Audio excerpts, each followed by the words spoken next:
I'm Luke Bronin, the mayor of Hartford, and I am proud to stand up here with this coalition of labor and business, of legislators from around the state, with a governor who has shown tremendous leadership on an issue that is of long-term importance to the economic future of this state.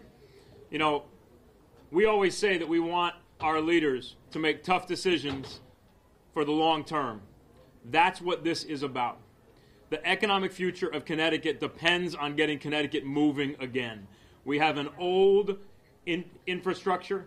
We've got an incredible location halfway between two of the largest, fastest growing metro areas in the country, but we can't take advantage of that competitive position when it takes longer today to get from New Haven to New York by rail than it did a century ago, when 70% of our roads are in poor condition. We need a long-term, sustainable, reliable funding source to fund the infrastructure improvements that are vital to this state's economic future. We all know that the conversation about tolls is tough, but it's the right thing to do. And anybody who's been talking about the importance of growing this state and of improving the business climate in Connecticut has got to recognize that there is nothing more important to improving the business climate of this state than making it possible to move people and goods around this state faster. This is about economic growth. It's about smart investment. It's about making the tough choices now that will secure the long-term future of our state. So I am proud to stand here with this broad coalition to say that we need to do now what we should have done decades ago, what every state around us has done, and what every state that's going to position itself competitively for the decades ahead is already doing. So I want to thank again Governor Lamont for your courage and your leadership in tackling this tough but overdue conversation, in setting out a clear vision for how we're going to get Connecticut moving again, and making sure that we position Connecticut to grow once again. So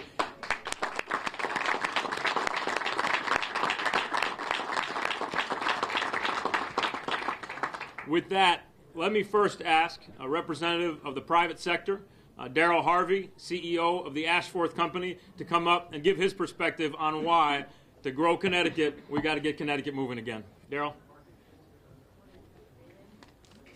Thanks very much, Luke, and delighted to be here, and I commend the governor again for bringing this group together. It's a particularly important, well, let me explain first. I'm Darrell Harvey, and I run a commercial real estate company in Stamford, Connecticut. I've been a 41-year resident of Connecticut. I'm also a long-term board member on the Business Council of Fairfield County. Been chairman of the board of the Stamford Hospital, which is the biggest employer in Stamford. So I'm very familiar with why companies come to Connecticut, why they choose to either stay or leave, and why employees are either happy working here or aren't. I've been working on transportation issues with the Business Council for the last 40 years. About 20 years ago, we were warned by Michael Gallus that if we didn't relieve our congestion problems and free up our central transportation arteries in the state of Connecticut, that we would likely end up as an economic cul-de-sac, a dead end. Well, in my opinion, with us having decided not to make those infrastructure improvements needed to avoid that, it's exactly what we've become. That's what's been shown over the last 10 years or so during the recovery, where the rest of the country recovered and we didn't. We were an economic cul-de-sac, and Jim Smith and his commission have shown that very clearly with their results. But this bill, we believe in the business community, and the Business Council believes, is a real chance to turn that around. This bill is particularly important because it is absolutely earmarked through the lockbox to go to infrastructure, transportation development. This is not going to be, it cannot be, and we wouldn't support it if it were going to be diverted into something else. So that's number one. Number two, it's a possibility of doing this with public-private partnerships, which is to many people a really sore subject. I just want to say, if you're new to learning about it, there are plenty of examples where it hasn't worked. There are plenty of examples where it does work very effectively. And when it comes to transportation and roads, there are numerous examples where it's worked very well, where we're able, as a state that is really does not have the money to fund itself, to be able to bring in private capital to help fund these improvements. So the two things that it does that are critical are it'll help decongest our roads. The use of congestion pricing has been proven to work. The technology is improving on it day by day, and there are terrific opportunities and great examples of how this can be done. So it's hard to imagine, but think of being able to free up for our employees and for everyone riding, truckers, everybody, to have these highways allow you to get where you're going to go at a reasonable time. And congestion pricing, as a user fee, does accomplish that, and there's plenty of evidence that that can be done.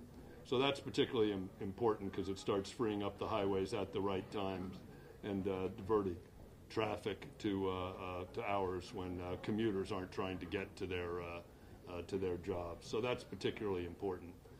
The other is it creates a revenue stream for the funding of 30-30-30, the governor's program for 30-30-30-minute travel times between Hartford, New Haven, Stamford, and New York City. This is absolutely critical. 20 years ago, no one cared if they were near the station in our area. They were happy to drive. Everyone drove. Now I have to pay for private shuttles to be able to get people from buildings that are removed from train stations to get to the train stations so that the people can get to work. They would much prefer to take the train. But as Luke indicated, the trains are running now slower than they were in 1976, and that's what our statistics show. So 30-30-30, the Business Council and I have been working on extremely hard over the last 8 years.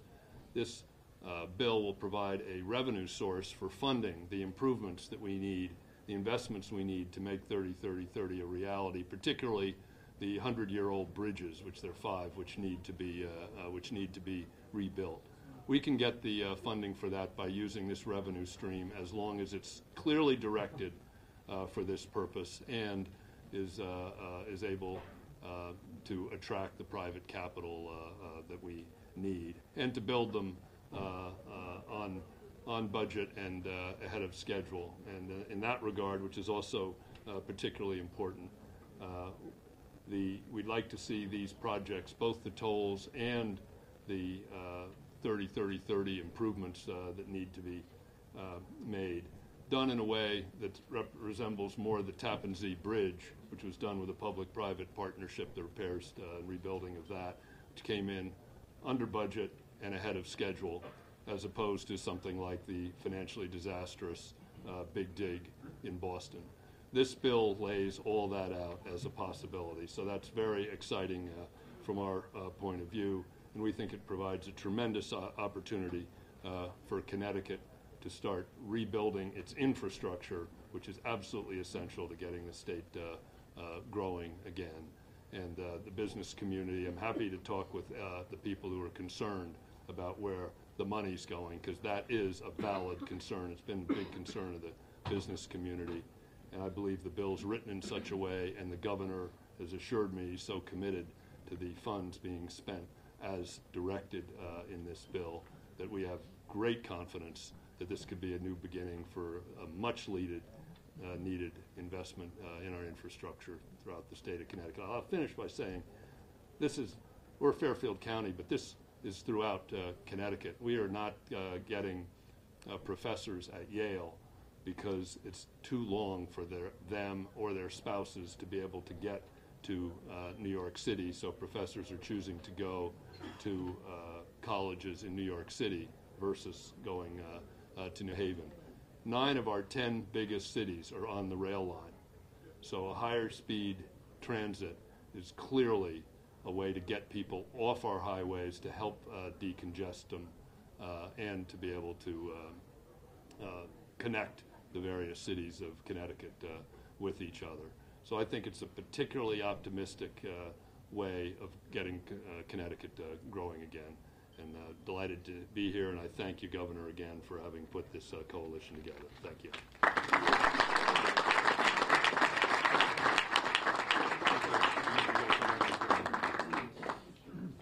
there are a number of mayors here, and I just want to acknowledge we have Mayor O'Leary from Waterbury, who is also the president of Conference of Municipalities. We have Mayor Michael Passero from New London. We have Rudy Marconi from Ridgefield. We've got big cities and small towns alike who are supportive of this, because every community around the state feels the impact of an aging infrastructure and has seen the benefits of those fixes. You look in Waterbury as what's happened because of that I-84 project, eliminating construction that was constricting Waterbury for many, many years. You look at what's happened on the Hartford line with usage that far exceeded expectations. We see the impact in every community. And so I just want to acknowledge also Joe DeLong, the Executive Director of the Connecticut Conference of Municipalities. So this will make a difference for every community. But this is also about jobs. And so to speak next, we've got Don Schubert, the president of the Connecticut Construction Industries Association. Don. Thank you, Mayor. Governor, it's a pleasure to be here with you again. And Governor, we can't thank you enough for showing real leadership on this issue and moving Connecticut in the right direction. The Mayor's absolutely right. You know, for the construction industry, we're the initial return on investment for transportation investments. But transportation investments also affect every sector of the Connecticut economy. We had a report commissioned in 2017 that showed how transportation investments affect advanced manufacturing, how they affect financial services and insurance, how they affect tourism, and how it affects Connecticut as a whole. It's a pleasure to be here today as a construction industry advocate, because the construction industry, frankly, is ready to go to work. We can fix this. We can get this job done. And it's also important for me to be here today as a transportation advocate, because for years we've talked about the need for transportation in Connecticut. We've talked about the benefits for transportation in Connecticut. And what we always stop at is how we're going to pay for it. Well, there's two things to take away from today. In order to fix transportation in Connecticut, we need net new revenues. And this is the only proposal we have seen that doesn't saddle the taxpayers of Connecticut with 100% of the bill. So, Governor, again, it's a pleasure to be here. I thank you all for your leadership, and thank you.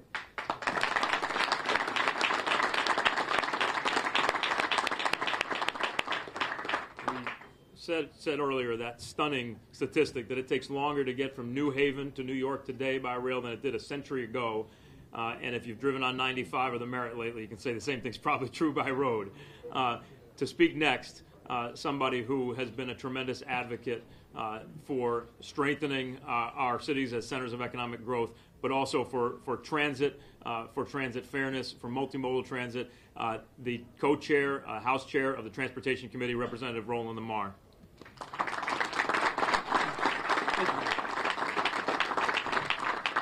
Thank you, Mayor. Thank you, everyone who's here today. This is a difficult conversation that's time has finally come. We need to recognize what states across the country have done, which is recognize that transit unlocks economic opportunity for every one of its residents. We've known that here in Connecticut, but we failed to invest for it. We failed to create the vision and the reality that our residents need. And it's not a Republican issue or a Democratic issue. This is not a political issue. I chair a committee that saw proposals from Republicans and Democrats to expand rail lines throughout Metro North. Republican and Democratic first selectmen and mayors came here asking for additional train stations. They came here asking for additional stops on Fast Track. Republican and Democratic legislators asked for additional trains up to the New Canaan line or on the Waterbury line. We all know the importance and need of substantial transportation investment at this point in our state's economy and for our future. But where we might disagree is how urgent it is and the revenue we need and where it comes from. And frankly, we've got a proposal in which 40% of our costs will be paid for by the folks who live out of Connecticut, who come here every day, that want to be in Connecticut, that want to come to our great beaches, to our great tourist attractions, to visit our cities, to visit our colleges, to come to our great healthcare institutions. Right now, they're getting stuck in traffic because our folks are trying to get to work. Ultimately, we need to create a transit infrastructure that allows everyone to get where they're going. and we need to build the economy that supports where our state wants to go. And I look outside my office window here at the Capitol. I stare back at I-84 overpass that is marked with crumbling foundation that needs dramatic investment to get that road up to par. I live in New Haven, close to 2 train stations, that we finally have the Hartford rail lines getting folks connected in New Haven up to Hartford and Springfield and beyond. But we know that that train ride takes 25% longer than it did from New Haven to Grand Central than it did just 20 years ago. And we know that if we don't invest in the future, people will choose other locations. Across the country, folks are making choices on where they live. They want to be close to transit. They want to be close to jobs. They want to be close to innovative centers.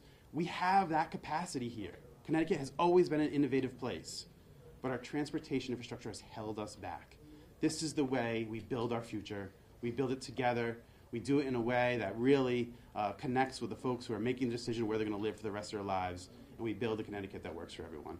And I am excited for this public hearing. It's going to kick off in just a few minutes. We're going to hear from a lot of people who've got a lot of concerns about how we're investing our dollars. But we know we have a solution. We know we can get Connecticut moving again. And with the governor's leadership, our House and Senate caucuses, we'll work together to get a bill over the finish line this year. Thank you all for coming on.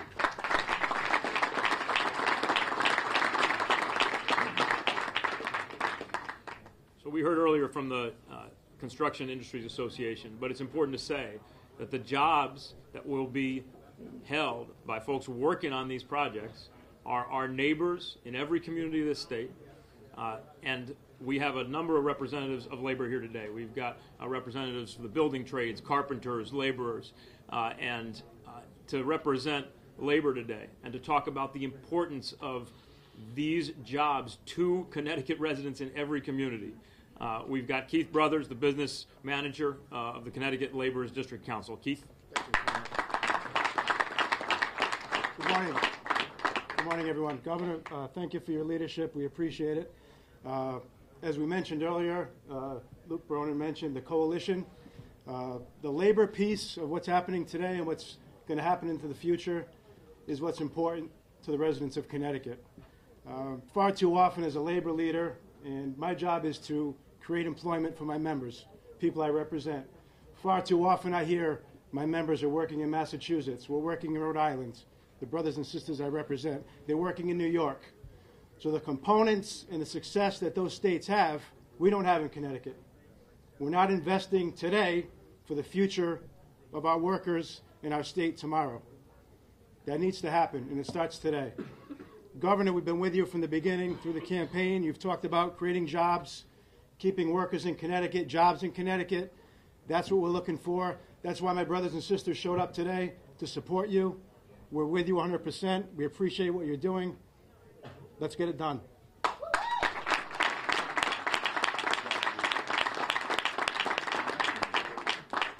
And now to those who are going to get it done. We have a lot of legislators up here and a lot of legislators who have spoken courageously about this issue. But I want to acknowledge, first of all, from the great city of Hartford, State Representative Matt Ritter, our Majority Leader of the House. I want to ask to come up now the Speaker of the House, Representative Joe Arisomowicz. Mr. Speaker.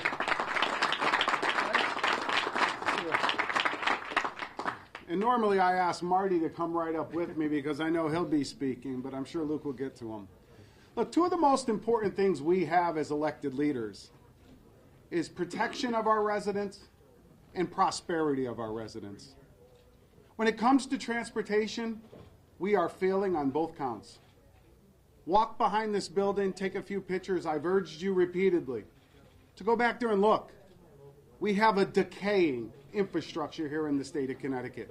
The viaducts themselves require $20 million a year in just upkeep. While other states were investing in infrastructure, improving their infrastructure, we sat idly by the side.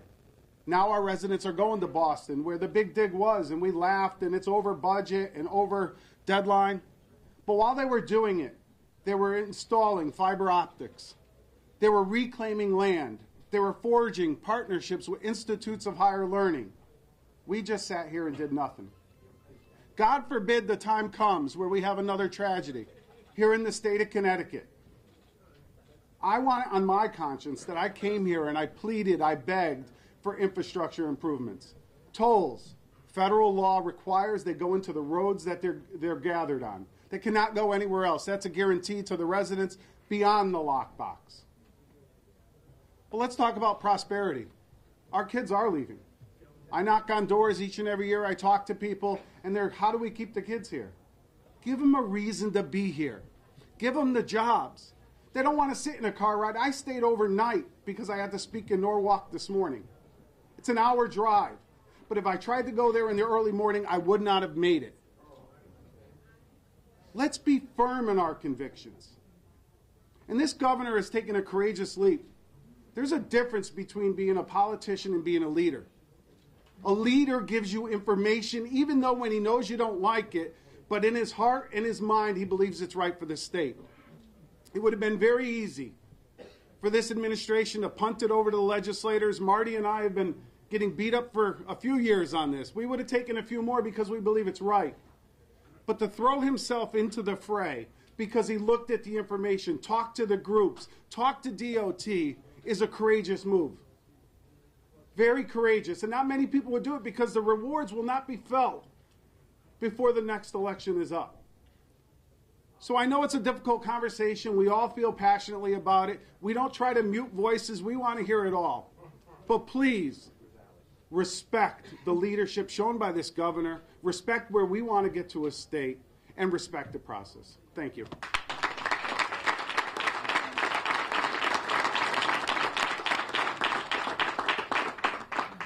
Thanks, Mr. Speaker, for your long-standing and strong leadership on this issue. We have many representatives, we have many senators here, and I want to acknowledge Majority Leader Bob Duff, who is here. Ask to add his voice, a leader in our Senate who has been strong on this issue for a long time, Senator Marty Looney.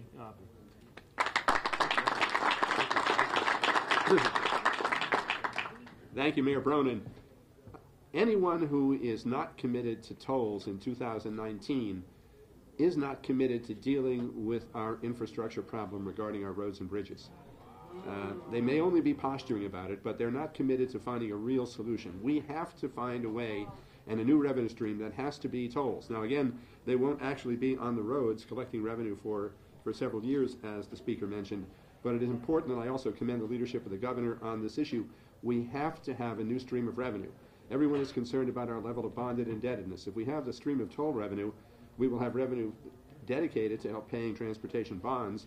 And we'll also have some projects that can be paid directly through the toll revenue that we will not have to bond, which is also important as well. It will mean jobs during the construction period. But the problem is one that has deteriorated greatly. We look back to what happened with the Mianus River Bridge in 1983. Up to that time, state government was often scaling back on needed maintenance. At that time, our highway system was only 25 years old, except for the Merritt and Wilbercross parkways that were older. After the Mianus River Bridge collapsed, all of the objections that had previously existed to creating a transportation fund and making a massive investment disappeared overnight. We do not want to wait for another tragedy of that proportion or worse before we take this on. It's important to lead. It's important to recognize that this is a problem that we have to address, that we can't just stand back and see how things develop and just let it roll on and hope that it doesn't become a critical issue. This is the year that we have to make that commitment because, again, it will take some time for tolls to actually be on the roads and generating that revenue stream. And our gasoline tax is proving to be increasingly inadequate as a major resource to do that. Thanks because of the good environmental concerns of some drivers who are buying electric cars or hybrid cars or more fuel-efficient gas cars. The revenues from the gas tax project to be flat in years to come as our infrastructure needs go up and up and up. I don't think anyone wants to increase the gas tax to astronomical proportions that would have to be necessary. And again, if we were to do that, we would be placing the burden entirely on Connecticut residents who are the ones who pay the gas tax. One of our problems all along is that out-of-state drivers drive more than a third of the miles on our highways and pay nothing for that use. Tolls will collect that revenue. So we need to recognize that I think that it's important when we do adopt tolls, that we actually reduce the gas tax at the same time in order to target relief more to Connecticut residents who are the ones most burdened. But it is critical for us this year to line up with the governor's leadership and move forward the concept of tolls, because the clock is ticking, and it's not something that we can get the revenue from overnight. But the longer we wait, the more critical the problem becomes. So the Speaker and I have been advocating this for a long time.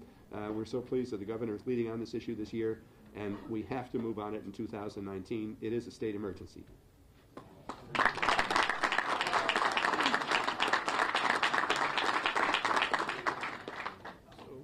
Governor Lamont, we heard you say many times over the last year that our #1 goal is to turn the moving trucks around and make sure that those businesses and residents that have been here are staying here, and that we're recruiting others from around the country and around the region. And I want to thank you for making clear that you're willing to put action behind those words, make the tough decisions, the tough recommendations to secure Connecticut's economic future. I've got 3 daughters. I have 3 kids, 2 daughters, 1 son. I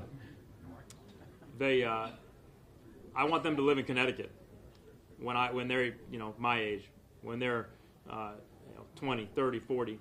I want them to raise their kids here. If that's going to be true, it's going to be because the group that's up here today stood up here and had the courage to make investments in Connecticut's long-term future. And Governor, I just want to say thank you for having the leadership to stand up, make the tough recommendation, and lay a clear path to what we need to do. Governor Lamont. All right, good morning, everybody. Listening to the folks I'm with here today just reminds me why what we're doing is so important. We've got to bring our infrastructure, we've got to bring our transportation into the 21st century, and we have to do it now. I'm surrounded by folks. We have a number of mayors. Luke, thank you for what you're doing here in Hartford and Waterbury and Ridgefield. Who else? London. Hey! New London.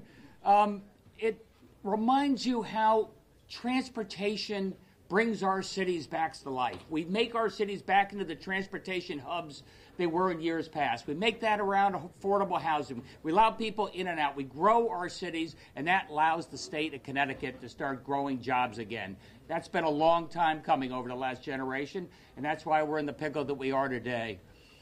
You've heard from Keith and the laborers. This is about jobs. This is about jobs. Thank you for the folks here in this room. We're meaning to keep you very busy doing something very important over the next generation, rebuilding our transportation system for the 21st century. That involves training, and that involves a recurring revenue stream that allows us to get this paid for over a period of time. I'll also tell you, when it comes to that recurring revenue stream, I had the opportunity to be down in Washington last week. I saw Vice President Pence. The one thing he said loud and clear is there will be an infrastructure bill that comes out of Washington, D.C. in this next cycle. And woe be it for Connecticut if we're not at the front of the line with design and a recurring source of revenue to make sure we take advantage of what that is to rebuild Connecticut for the 21st century.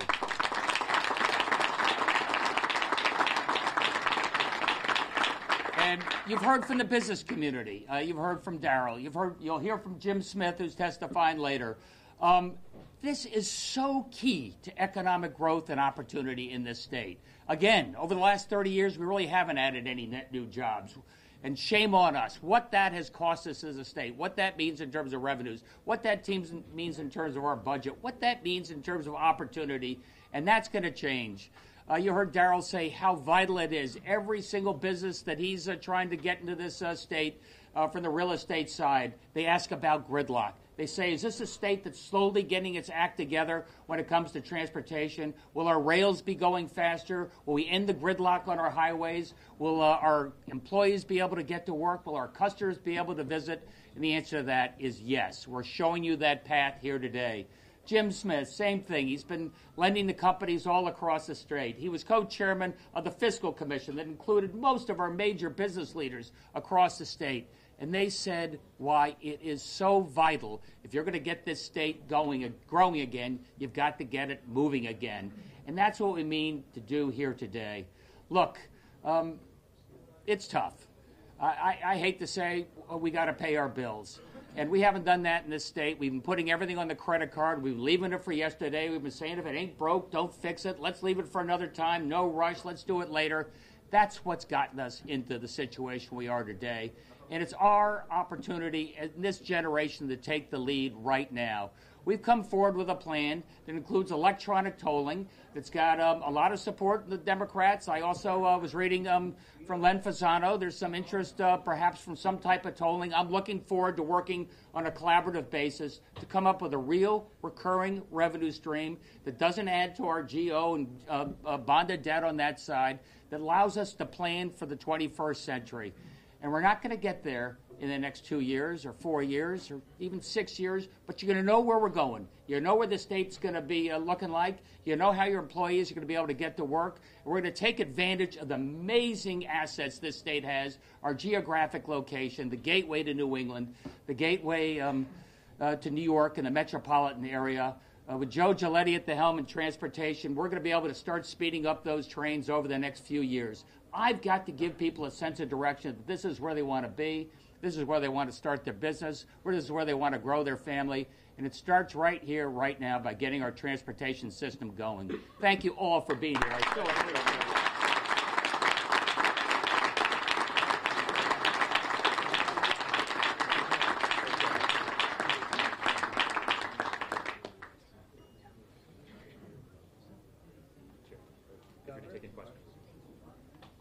I guess so, sure.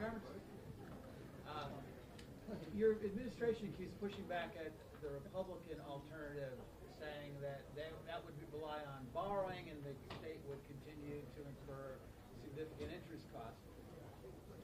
Under your plan, are you saying with toll revenue, Connecticut would be paying cash for transportation infrastructure, or you'd be saving interest No. By doing less? Hey, Carlo, thanks for coming. Good to see you. No, just the opposite. I've heard some plans that say, look, let's just add to our bonding against on the general obligation bond. The exact wrong thing to do. That's why our fixed costs are going through the roof. That's why I've strongly said we got to go on a debt diet. And what we need to do for transportation is have a new revenue stream, and we would be able to borrow against that. We'd be able to put together public partnerships that would allow us to leverage that. We'd be able to leverage the money coming out of Washington, D.C., and if we're able to get, $800 million, $1 billion a year in ongoing revenue out of tolls, $400 million of which would be paid by out-of-staters, that allows us to hit the ground running by leveraging that several-fold and really make an enormous difference in terms of speeding up our rail and decongesting our highways. The federal government has not had a plan in many years. What happens if they do not have it now and there is no federal money for you to do these? Then we'll work on our public-private partnerships. We'll be able to leverage the revenues we're getting from the tolling, and we'll be able to hit the ground running. I'm not going to allow the dysfunction in Washington, D.C. to slow up what we got to do here in Connecticut right now. I've been hearing some of the comments in the back from people who said, well, why not just cut spending? Why not do that? Is that enough to pay for what we need? Absolutely not. That's the type of a kick in the can. Look, Joe Giletti's going to be like a hawk when it comes to looking how we invest those dollars and give the taxpayers confidence that every dollar is going to improving our productivity and speeding up our transportation system.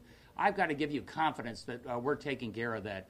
But there's no way we can put off the investments we've got to make to fix our transportation system. I hear it from business, I hear it from labor, I hear it from people far and wide. This is an investment that's long overdue. Governor, we've been hearing a lot from our Fox 61 viewers asking, the minute that revenue numbers don't meet projections, are they going to raise the toll? Are they going to raise the fee?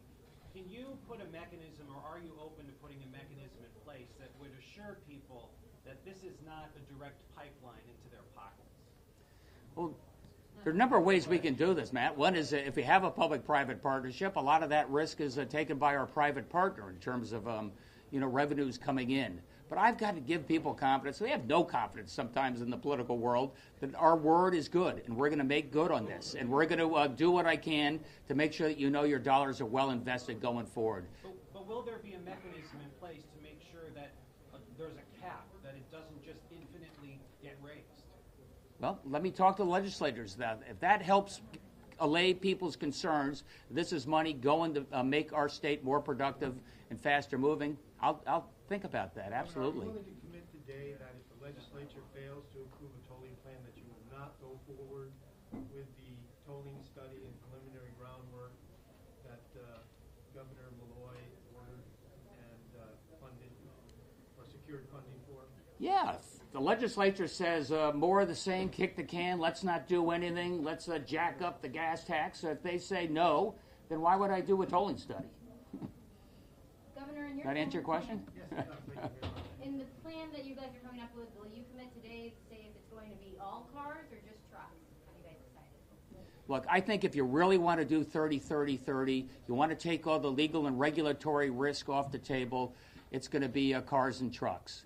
We're waiting to see what comes out of the Rhode Island legal case. I thought it'd be resolved by now. As you know, Rhode Island tolls just trucks. We said that a year ago. We said that 6 months ago. I think right now, if you want to do 30-30-30 and make the real investments for the future, we're going to find a way to do cars and trucks with a maximum discount for Connecticut drivers. Are you going to take into account what people are saying at the hearing today, or is that decision made already? You say that one more time? Are you going to take into account what people have to say today, or is that already been a decision that's made? Look, I always take into account what people have to say. I got to get a majority in the legislature. I know it's unpopular. I know that people are going to be paying a little bit more. People don't want to do that. They think there's a magic wand or another way we can do this. I'm going to do everything I can to reach out, have that door open that I've always talking about, and we'll learn along the way. But at the end of the day, I feel very strongly we have to put in this recurring revenue stream to invest in transportation. It's the best way to get jobs back in the state of Connecticut. Governor, does anyone agree with Marty Looney that in the longer run, maybe in your second term, that the gas tax can go down? I think that's something you can look at.